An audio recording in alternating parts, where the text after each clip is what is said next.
KSAT 12. Good Morning San Antonio starts right now.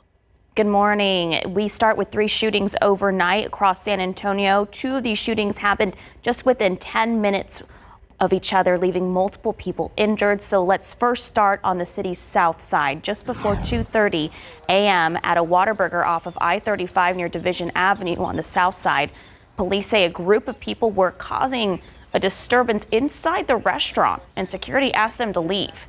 The group left, but later returned, threatening the security guard.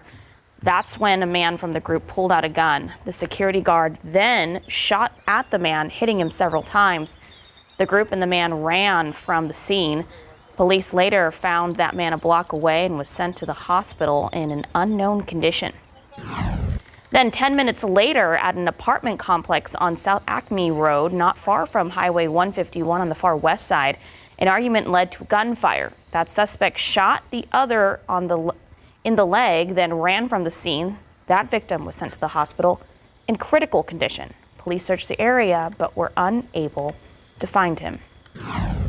We are still learning more about a possible incident that involved someone getting shot and the suspect hitting someone on a motorcycle. While trying to drive away from the scene. This happened the far northeast side on Judson Road and Lookout just before 12:30 in the morning. We're still waiting on confirmation from police, and we'll update you on air and online. Alrighty, we are starting off our day, though, cool and comfortable. Temperatures are only in the 60s. It's 66 in San Antonio, 65 in Converse, and 64 in Castroville. Only in the 50s in the Hill Country, 58 in Kerrville, and 57 in Bernie. Temperatures will fall another degree or 2 here before sunrise, and then it's going to be a hot day. We'll be reaching a high temperature in the low 90s all across south central Texas. And that forecast is going to continue into tomorrow, too. Even cooler tomorrow morning, though, 63 for the morning low, afternoon high of 91. It is getting harder and harder to see when we could be cooler in San Antonio. However, coming up, I will have a look at when we typically see our first morning below 60 degrees. Details soon. Sarah. Sarah, thank you. One 14-year-old is dead. Another is in custody after a shooting on the northeast side of Bexar County. So yesterday morning, while deputies were near a home on Woodlake Park and Lakeview Drive, when they arrived, they found a teen with a gunshot wound to his upper body. He was taken to the hospital where he later died. Deputies say they found another 14-year-old boy running into a home about a half-mile away, and they took him into custody. They also found a handgun wrapped in clothes nearby. Deputies say the motive for the shooting is unclear at this time, and right now we are still waiting to hear if that other 14-year-old suspect will be facing any charges. Well, a team scuffle gone too far. One Lytle High School football player is recovering after what coaches describe as roughhousing incident earlier this week. So Erminia Bettis says it was her 14-year-old son named Steven who was hurt on Wednesday. She says her son has a concussion and bruising to his ribs, shoulder, and chest. She says it started with teasing in the weight room. He goes into the locker room to take a shower, get ready to go to school. He says that they just start pushing him. And then he says next thing you know, he's on the ground. And he just feels all these bodies pile up on top of him. If I send him there hoping and thinking he's safe. And I just feel like they failed us. Well, in a letter sent home from the head football coach on Thursday, Mike Trevino, he says the team will participate in a mandatory community service day. He also says coaching staff already implemented new supervision and locker room procedures. If you work for a company, it's likely you've done routine drug testing. One of those companies, Quest Diagnostics, just came out with a shocking report. Turns out more people are testing positive for fentanyl combined with other drugs like marijuana. Our Courtney Friedman heard from the company and a local mom who knows firsthand how often people are taking fentanyl without even knowing it. Quest Diagnostics is where many people do mandatory workforce drug testing, and they track their data. Well, the number of lab results that show fentanyl combined with other drugs has doubled since 2020. More specifically, the number of results that were positive for both fentanyl and marijuana has doubled since 2020. And tests with both fentanyl and amphetamines are up 5%. The numbers are concerning for people who don't realize that the two could be mixed. Yeah, I mean, the indications that multiple substances are being potentially mixed or used together, obviously there's definitely concerns. Quest Senior Director of Science, Dr. Suhash Harwani, can't determine how many of those cases involve drugs laced with fentanyl, but a local mom says DEA numbers show that's likely the situation for most of these tests. Any drug out there that is sold on the street has the potential to have fentanyl in it. And we can pretty confidently say that 80% of street drugs has fentanyl in it.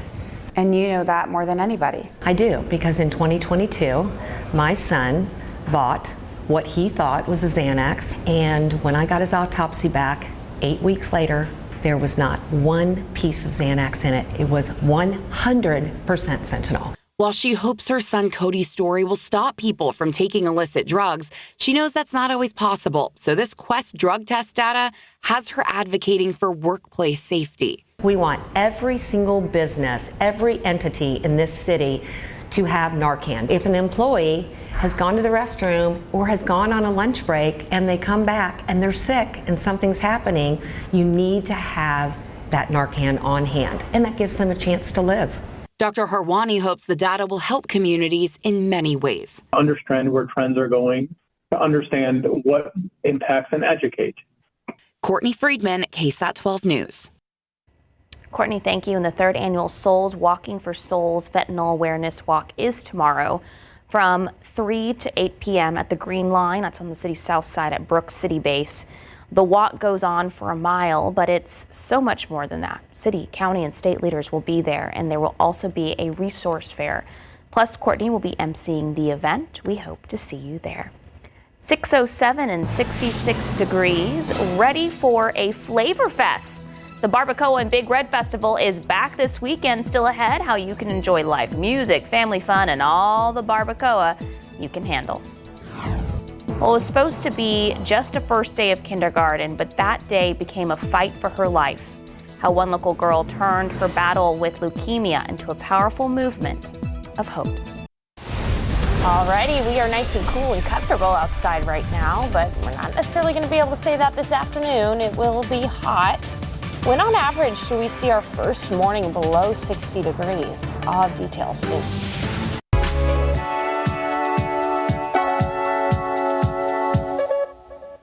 Welcome back. It was supposed to be an exciting milestone beginning kindergarten, but for one local girl, that day marked the beginning of a very different journey, one that would eventually inspire her to use her experience to support and encourage others. Yeah, Ada Cordeaux turned her battle with leukemia into a movement of hope. Our Daniela Ibarra shares her memorable and remarkable story. The start of kindergarten should have been exciting. Instead, Ada faced a challenge.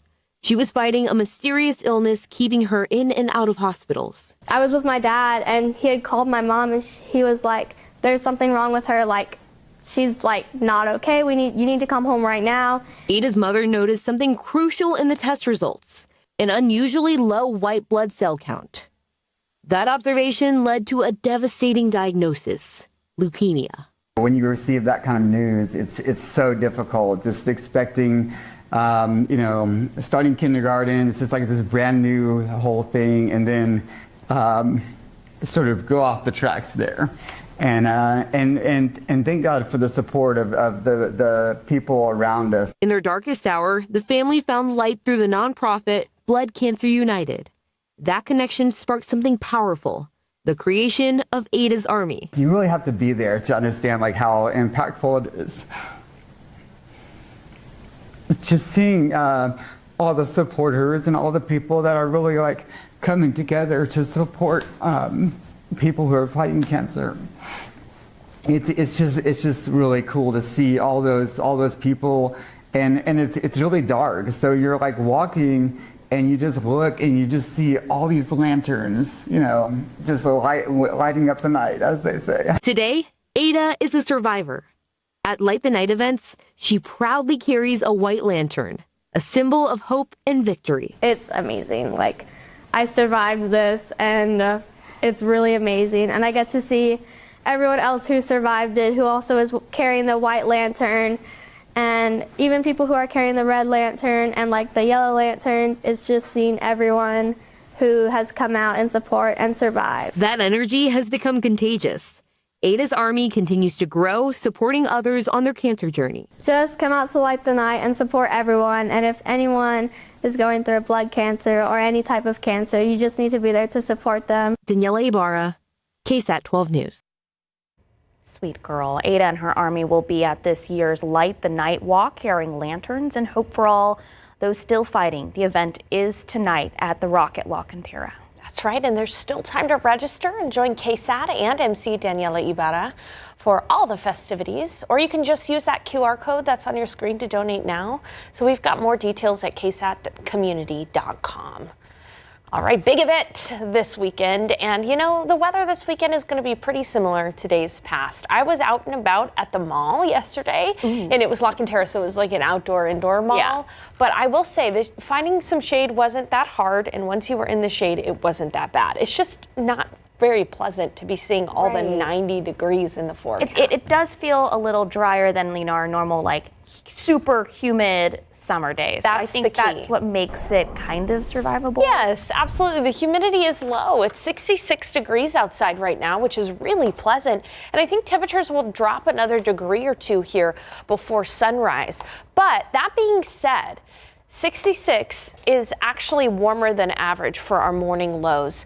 And in fact, usually by now, we've already seen a morning low in the 50s. So I want to talk about when on average we see our first morning low below 60 degrees. That usually happens by the end of September. That has yet to happen this year. We have not seen a morning low below 60 degrees at the San Antonio International Airport. The latest that's happened is October 19th. That was the latest we reached a morning low below 60 degrees. Guess what? Over the next several mornings, I do not think we'll be below 60 degrees. Tomorrow's going to be our coolest. We'll be at 63. But take a look at the morning lows throughout the week ahead and into next weekend. Not below 60. We'll be above 65, in fact. And here's October 19th, Sunday, next Sunday. If we go past October 19th without seeing 60 degrees, it'll be the latest we have not seen that temperature. So again, this is an unusual bit of warmth for us. But some folks in the Hill Country are waking up below 60. It's 58 in Kerrville, 57 in Fredericksburg, 64 in Uvalde, and 62 in Gonzales. We have pleasantly low humidity, as Sarah was just mentioning. Dew points are in the 50s. That is nice. And we'll continue to see low humidity all day long. And total sunshine too. So by noon it'll be 84. In the afternoon we'll reach 90 degrees by about 3 o'clock. East-southeast winds at about 5 miles per hour and a high temperature of 92. If you have plans tonight, a lot of people do. Maybe you're going to go to one of those football games, those kinds of things. Just know that it is going to be warm. But not too bad, especially after the sun sets with low humidity. Hot here in San Antonio, 92 for the high. Again, once again, we are one of the hottest places on the map across the nation for the forecast highs. But that being said, temperatures will be much warmer than average across the Central Plains as well by some 10 to even 20 degrees. And that's all because we've got this ridge of high pressure overhead. High means dry and high means heat. And so unfortunately, over the next several days, that high is going to maintain control, and we do not have any rain in our forecast over the next several days.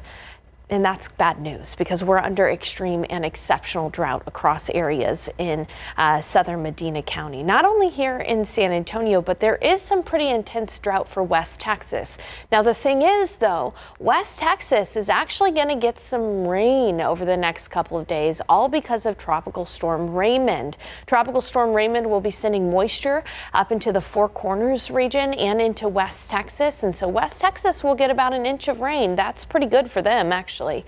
They're pretty dry this time of year, so they'll be able to see some drought relief out there. But for us, again, we are maintaining our heat. High temperatures near 90 degrees, morning lows in the 60s, but even warmer than average, and no rain in our forecast. Pretty depressing to see this into the middle of October. But hey, so I talked about when we usually see our first morning below 60 degrees. What about 50? What about 40? When do we usually see our first freeze? I'll have those details soon. Yeah, everything's crunchy outside. It is. Ooh, we need rain, and there's no rain in our forecast. Thanks, Sarah. It's 621, 66 degrees. Do you have some old batteries laying around? How you can trade them in for admission into a festival that's happening today.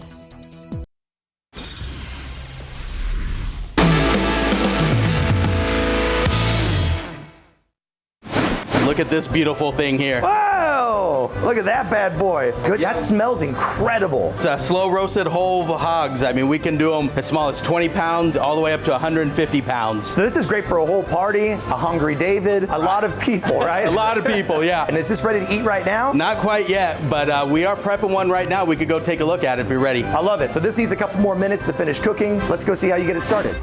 All right, Chef, now we're in the kitchen. In front of us, you got a whole hog. What's the first thing you do to get it ready to go on the pit? This is a big guy here today. We stick it in a brine, so the whole thing will go in an ice chest for about 3 to 4 days. Oh, wow. Here's all of our ingredients for our brine, our salt. We do some jalapenos, bay leaves, garlic, fresh rosemary, and a little bit of sugar. The sugar gives that nice brown coating on the skin. Oh, yeah, the caramelization, right? Exactly.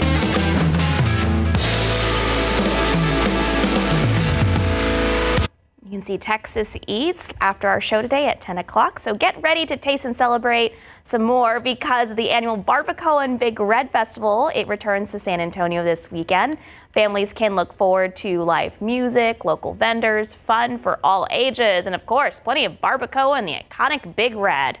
Plus, kids 12 and under get in free. It will be at the Freeman Coliseum grounds and Expo Hall starting at noon today. For more details and to buy tickets, visit barbacoabigredfestival.com.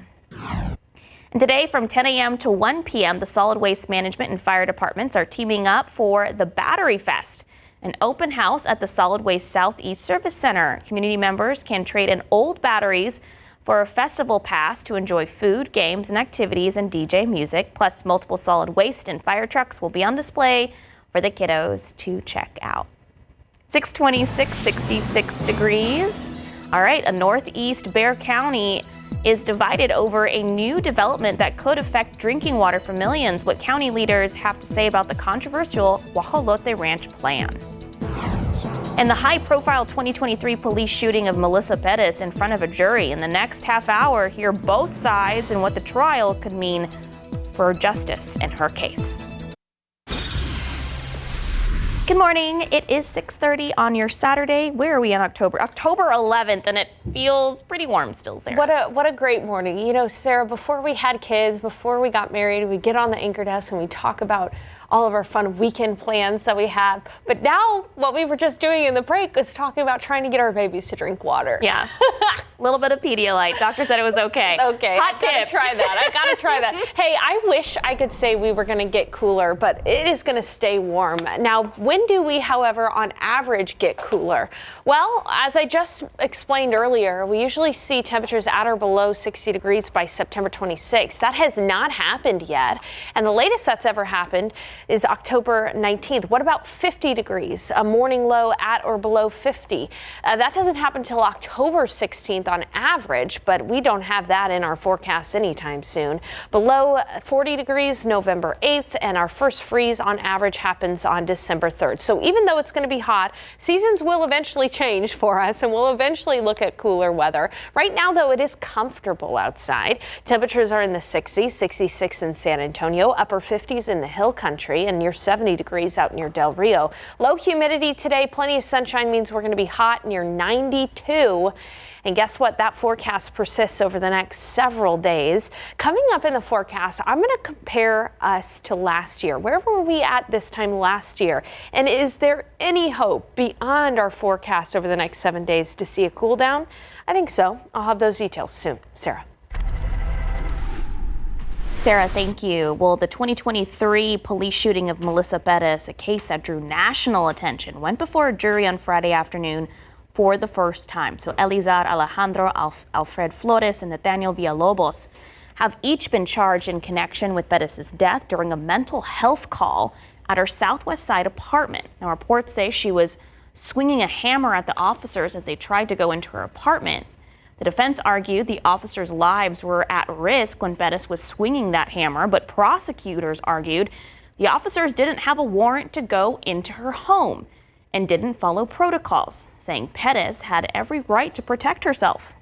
None of those 15 officers thought that after 78, 2 hours and 30 minutes, no one thought about doing the constitutionally mandated thing of going to a neutral and detached magistrate and getting a warrant to breach Ms. Perez's home. It wasn't a consideration. Many people are paying attention to this case because it could set a precedent on how officers here in San Antonio and other cities are trained. Villalobos is facing up to 20 years in prison, and Flores and Alejandro face up to life in prison if they are convicted. Well, that trial resumes Monday morning, and you could watch it live on KSAT Plus and on KSAT.com. We have the latest in a child abuse case. The other children in the home of the two parents who were charged with capital murder and the death of their 10-year-old adopted son, well, they are now in foster care. The suspects are Jonathan and Christina Miranda. The state's Department of Family and Protective Services confirmed to KSAT they took the other kids into their custody. They also told us the kids showed clear signs of abuse. Neighbors who lived near the Mirandas say at least 4 other children lived in that home. For the first time, we heard how Bexar County leaders feel about a controversial development in northwest Bexar County. It's called Guajolote Ranch. Critics worry a proposed wastewater treatment plant could contaminate the drinking water for more than 2 million people. So I went back to the area and I spoke with the county commissioner about the plan.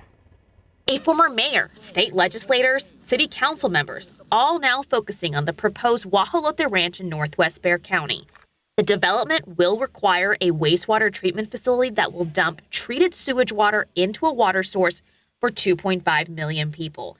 And now, a county commissioner taking a tour of that area in northwest Bexar County.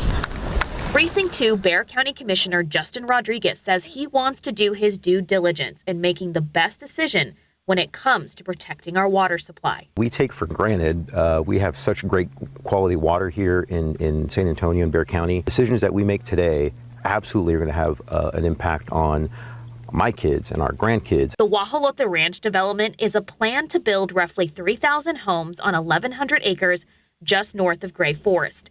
Lennar Homes, a Florida-based developer, is the company behind the project. Lennar applied for a permit from the Texas Commission on Environmental Quality. The company needs it to build the necessary wastewater treatment plant. TCEQ will be discussing and potentially making its decision on October 22nd. If TCEQ grants these permits, then a decision could potentially lie with Bexar County. Lennar has applied for a public improvement district through Bexar County for the project. It's a way to get taxpayers to fund the wastewater treatment plant. Commissioners have the power to say yes or no to that plan. Are you guys going to be looking towards whatever the TCEQ decides, or you want to make your own decision as a county? I mean, I think we're going to have to look independently at what's best for Bexar County, right? Nothing against the state of Texas and TCEQ, but I think they have a prism in which they look at things, and I think we have to make sure that we are taking into consideration. These are our neighbors. These are folks that we are, taxpayers that want to do what's best for our community. It's important to note the developer, Lennar, says they have plans in place to prevent pollution of the Edwards Aquifer and San Antonio's drinking water. You can read their full statement on KSAT.com. We were following that story, and you can just search Guajolote Ranch on KSAT.com for more information.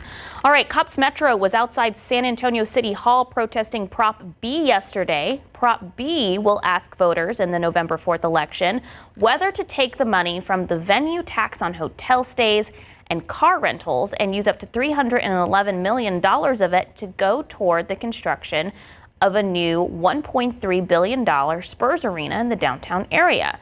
The group doesn't trust the deal. They think there are hidden costs and say voters deserve to know the real cost of Prop B. To this end, our goal for today is transparency as we properly break down the cost of the plan. This November 4th vote starts a domino effect that will impact our San Antonio families. Again, Election Day is November 4th. Well, a massive explosion at an Accurate Energetic Systems in Hickman County, Tennessee left 18 people missing Friday morning. That blast shook homes miles away and turned one of the plant's buildings into a smoking crater. Emergency crews are searching the site, but secondary explosions delayed rescue efforts. The company has halted operations and authorities are investigating that cause. Well, UNICEF says more than 1,300 trucks are packed and waiting to bring much-needed aid into Gaza. The agency is urging all parties to open access to the area as soon as possible to get help to those who need it most. Israeli officials say the ceasefire agreement allows 600 aid trucks to enter Gaza each day, but United Nations officials say the promised increase in humanitarian aid has not yet arrived. Meanwhile, North Korea leader Kim Jong-un led a grand military parade Friday to mark the 80th anniversary of the Workers' Party of Korea. The parade showed off North Korea's latest weapons, including a ballistic missile, hypersonic glide vehicles, drones, and tanks. Also highlighted were troops who fought in Ukraine, helping push back on Kyiv's forces in Russia earlier this year. 6:38, 68 degrees. More than a dozen students who participate in mariachi are ready to perform at a festival today. Still ahead, we meet these talented students and how they're keeping traditional mariachi music alive. Selena's fashion designer opens up with personal memorabilia to honor her legacy. Stay with us to see the exclusive pieces and hear his story as we celebrate his.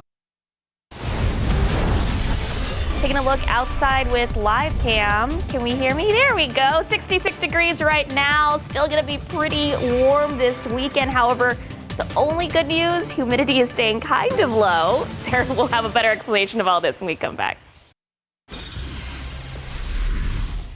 La Reina Selena Quintanilla's fashion designer Martin Gomez has shared personal pieces of clothing, sketches, and even his diary to remember Selena's story. So as we continue celebrating Hispanic Heritage Month, we highlight the latest edition of the Whitliff collections at Texas State. Our Madeline Lambert takes us through that collection with Gomez himself. It was considered a very new fabric at the time. It was a stretch metallic cloth. It was glazed. When it came to fashion, Martin Gomez and Selena Quintanilla were a team. But a lot of these ideas, it was sometimes started with an idea she had, and then I would basically execute it. And so that's why I released all this stuff, because I want people to know that she was smart. She was so smart, and she had the vision. The Whitliff Collections at Texas State now holds many personal items from Martin and Selena's fashion collection. Even the exact beads that are showcased here were used by Martin Gomez to design Selena's many iconic outfits. This is the other side of Selena, and I'm so proud of it. And I'm actually really proud of sharing it because I almost didn't. And something you said earlier that stuck with me is that Selena said the impossible is possible. Yeah, I lived it.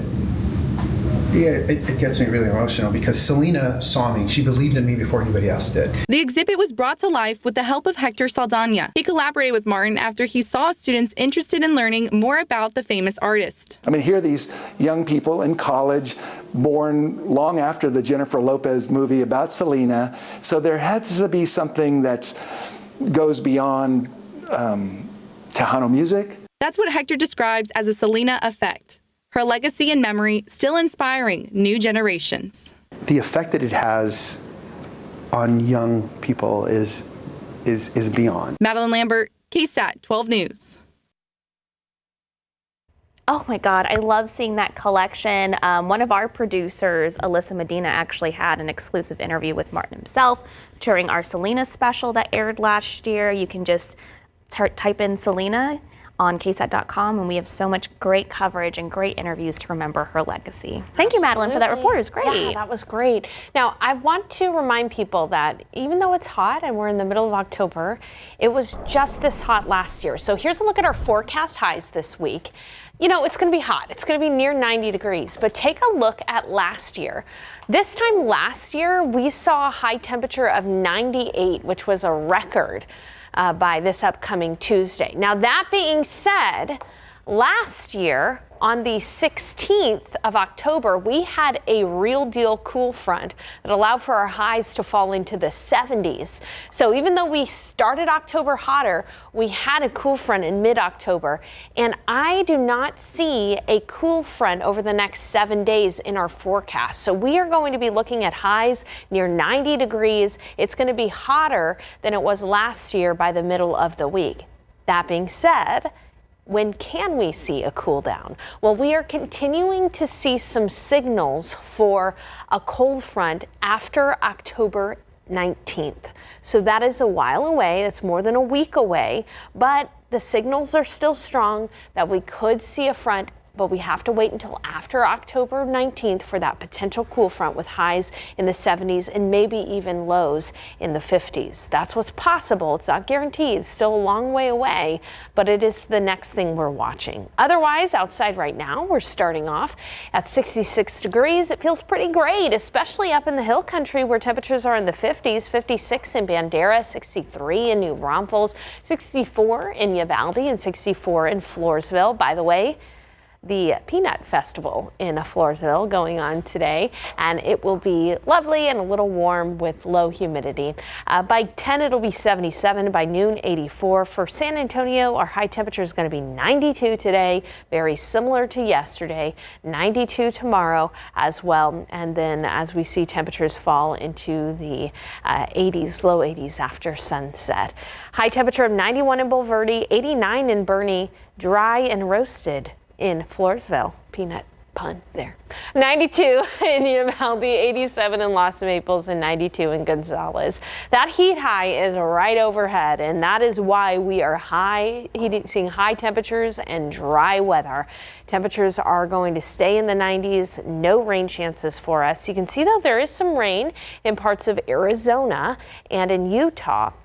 No rain in our forecast over the next several days. The reason for the rain in Arizona and Utah is because of Tropical Storm Raymond. Tropical Storm Raymond is expected to bring additional rain to the Four Corners region. That's why there's a flood watch in place for a lot of these areas through tonight. It's interesting to see the desert getting some good rain, but we are not going to be seeing any rain here in San Antonio over the next 7 days. And remember, if you want that cooler air, you have to wait until at least after October 19th. That is the latest look ahead to when we could see our next cool front.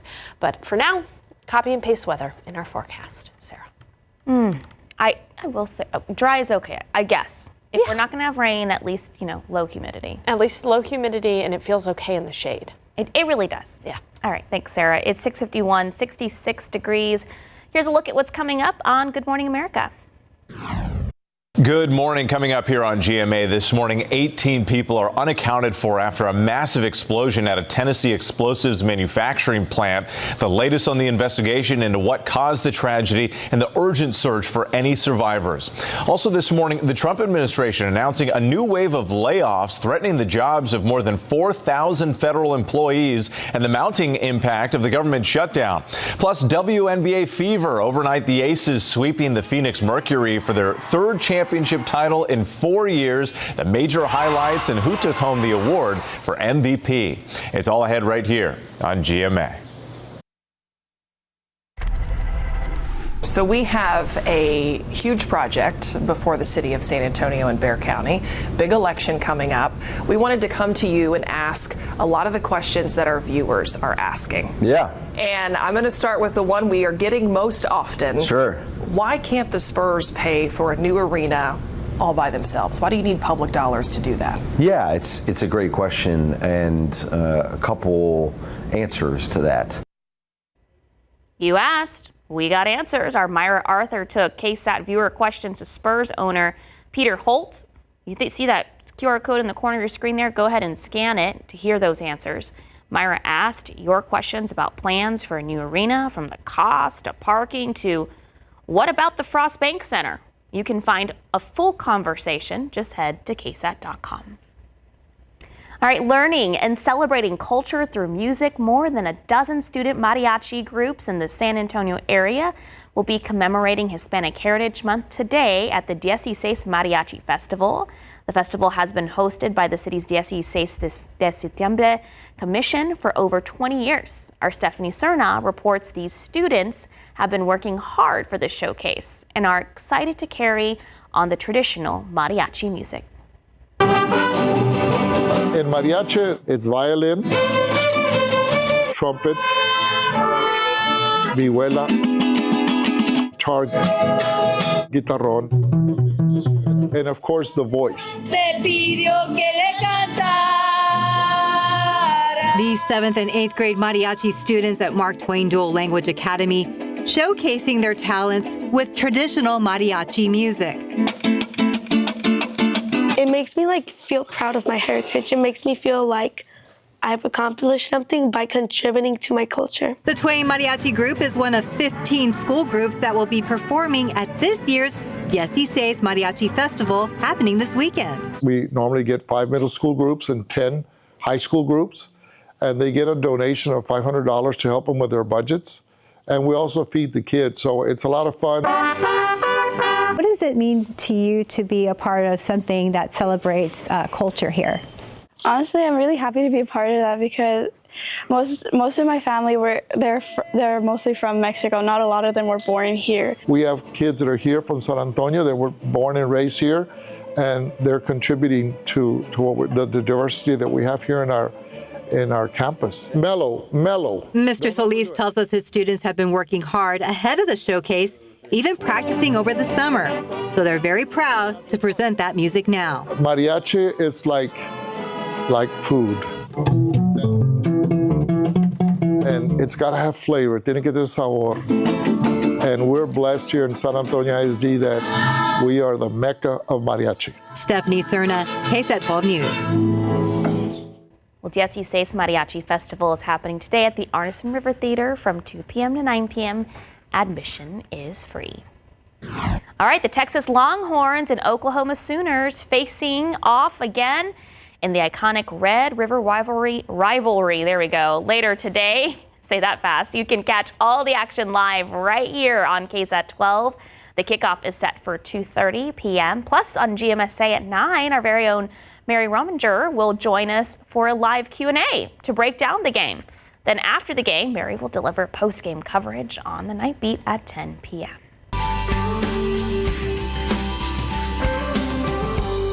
Here's some good news for San Antonio families. University Health and Bexar County are bringing back the free drive-through flu shot events. This is the 6th year they've teamed up to make it easy for everyone to get protected. The flu shot event is open to adults and kids 6 months and older. You'll need to register before you go. Each event runs from 8 in the morning until noon. One is happening today at Dub Ferris Athletic Complex and in 2 weeks on October 25th at the Gustafson Stadium. For more information, just check out ksatcommunity.com. Hey, it feels pretty good outside right now. Temperatures are only in the mid-60s around San Antonio, upper 50s in the Hill Country. It's only 55 in Boerne. That is nice as we start off our day, but here's the thing. It's going to get hot. This is what it's going to feel like this afternoon. 92 for the high in San Antonio. Tomorrow morning, even a little cooler. We'll be waking up at 63, but again, a hot afternoon, 91 for the high. And guess what? The forecast. Wow, it is pretty similar day to day. Mornings in the 60s, afternoons near 90 degrees, abundant sunshine. But hey, coming up at 8, we're going to talk a little bit more about when we could potentially see our next cool down. I'll have those details at 8, and I hope to see you there. Ooh, hot. Hot. That's forecast. Yeah. But find shade, you'll be fine. Low humidity. Sarah. Don't go anywhere. Good Morning America is next. We'll be back from 8 to 10.